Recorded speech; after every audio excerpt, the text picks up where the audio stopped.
I was having lunch with my mother-in-law while my husband was away on his business trip when I received a call from him. Something serious has happened. Actually, my mom collapsed. What? I looked up. My mother-in-law, who was in front of me, also widened her eyes. So, you know the route back from my business trip passes by my parents' house, right? I'm going to go straight to my parents' house to take care of my mom. I looked at my mother-in-law again. She placed a finger on her lips. It meant for me to keep silent about our lunch. Understanding her intention, I decided to align my story with what my husband told me. Is your mom okay? Should I come too? It's okay. I'll share something with you since we're on the topic, but my mom isn't too fond of you, calling you a disobedient daughter-in-law. So, you don't have to come. Okay, I get it. And so my husband's call ended. By this point, I had already realized my husband is clearly lying. The reason must be something he couldn't tell me. As I clenched my fists and trembled, my mother-in-law told me, "Well, what should we do from here?" My name is Megan Miller, and I'm 30 years old. I'm a part-time housewife in the second year of marriage.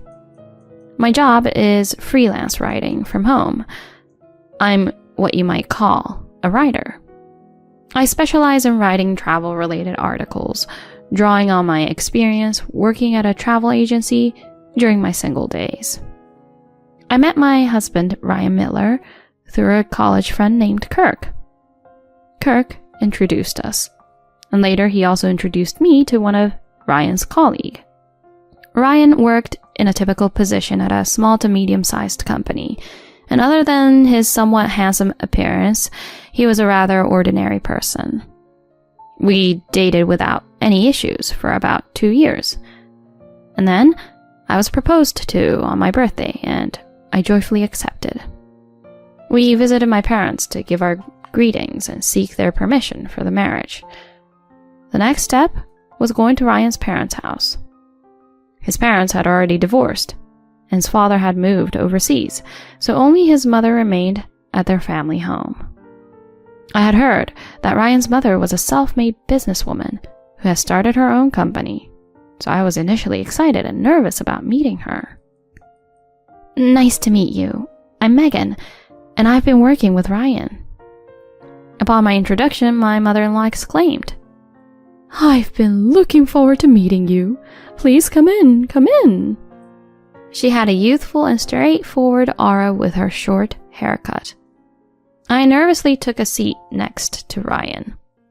"Mom, I'm thinking of marrying her." "Well, if it's a decision you two made together, I won't oppose it. Congratulations." With a smiling face, my mother-in-law conveyed this, and I felt relieved. During the subsequent conversation, the topic shifted to my job. "Megan, what kind of work do you do?" "I'm a freelance writer. Most of the time, I'm at home, working on my computer." When I responded, my mother-in-law's face quickly clouded over. "A writer working from home? Is that job stable?" "Huh?" "I mean, it seems more like a pastime. Your income must be unstable." "It's not like that. I consider it a respectable job." However, my mother-in-law maintained her difficult expression. "But still, having a stable job like a regular employee would be better." "I find fulfillment in my current job." At that point, Ryan intervened.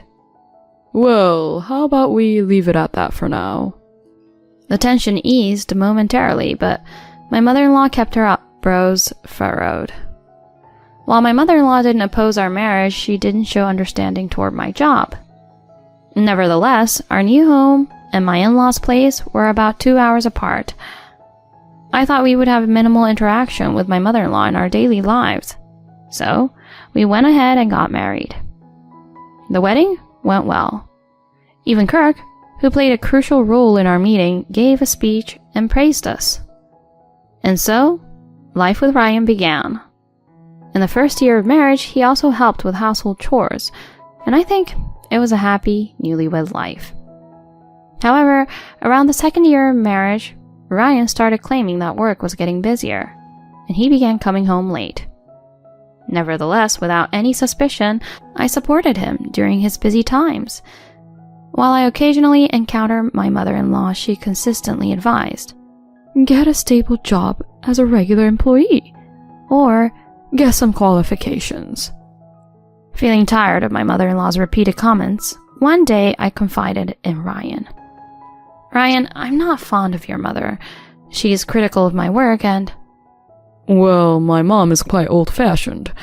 You don't have to force yourself to get along." If you say that, it's a relief. He never tried to force a friendship between me and my mother-in-law or make me comply with her demands. That was something I appreciated. Then one day, while working at home, my phone rang. The caller was my mother-in-law, whom I hadn't spoken to in a while. For a moment, I hesitated to answer, but I couldn't ignore it, so I picked up the phone. "Hello, Mom. What can I do for you?" "Megan, I wanted to talk to you about your work today." "Mom, please stop. It's not that. I want to apologize to you." "Huh?" Upon listening, it turned out that my mother-in-law had come across an article I had written in a travel magazine by chance. She found out that I was a well-known writer contributing to several magazines. "I read your articles, and they were wonderful pieces of writing." "Oh, thank you." "I'm sorry. Maybe I've looked down on the job of being a writer until now, but I realized how capable you are and felt ashamed of myself. I truly apologize." "Mom." I was surprised by my mother-in-law's apology, but I was also pleased. Except for the fact that she opposed my work, I had no ill feelings about my mother-in-law's character. In fact, I even respected her. The barriers between us seemed to melt away, and I felt happy about it.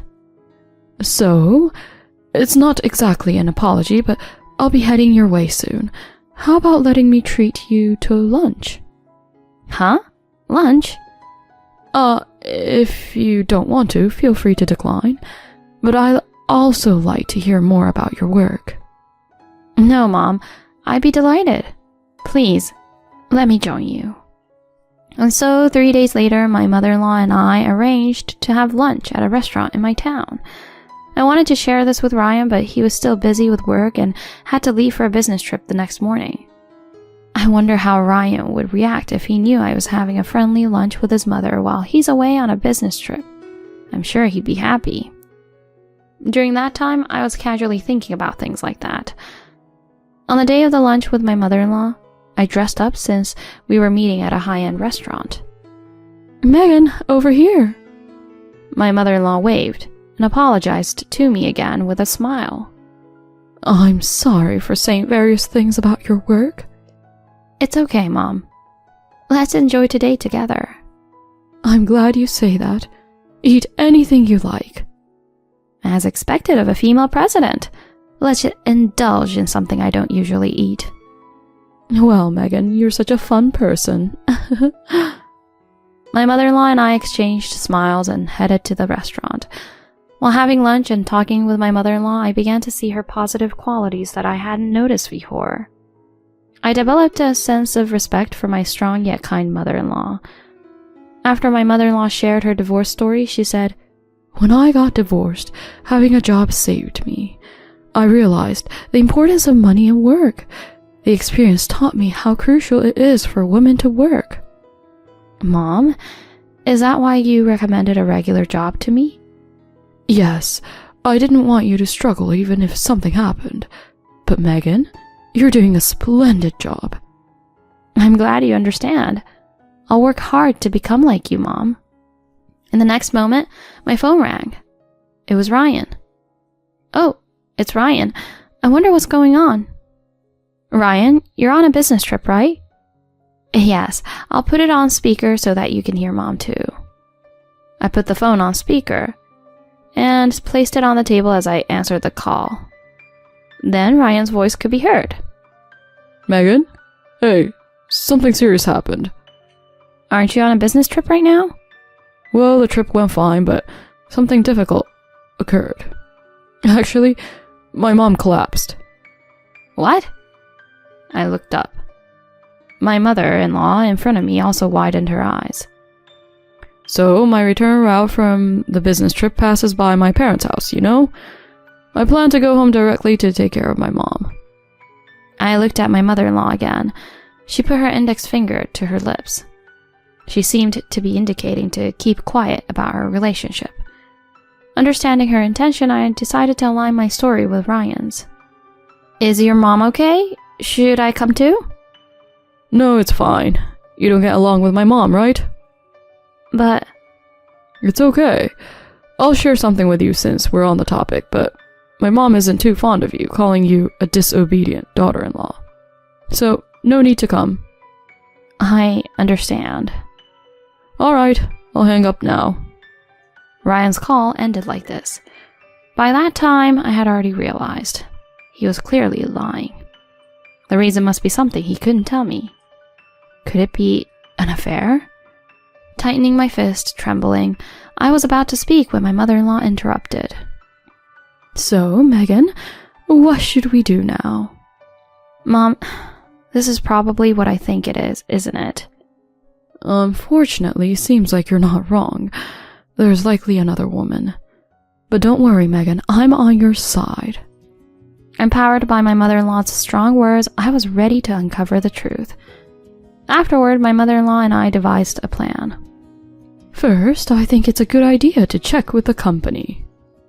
Upon my mother-in-law's suggestion, I remembered Kirk, a mutual friend who works at Ryan's company.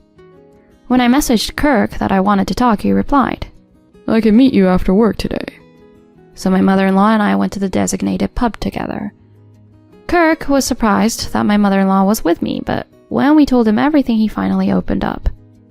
This is what I found out after checking with Ryan's department. He didn't mention a business trip. Instead, he's taken paid leave. So, he was lying after all.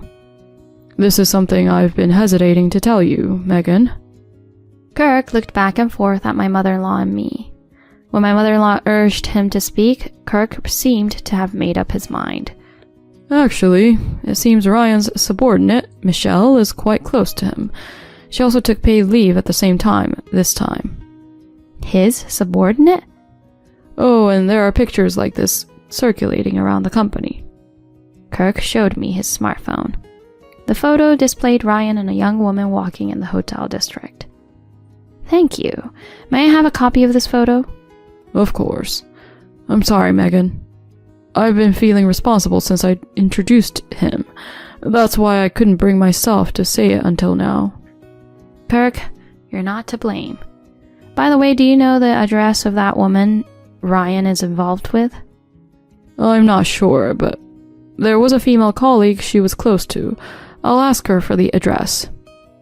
At that moment, Kirk contacted his colleague, who informed us that the woman, Michelle, lived in an apartment near the next station. Thank you, Kirk. You've been a great help. After Kirk and I parted ways, my mother-in-law apologized deeply to me. Megan, I'm truly sorry on behalf of my son. It's okay, Mom. It's not your fault. I'll confront him with this evidence.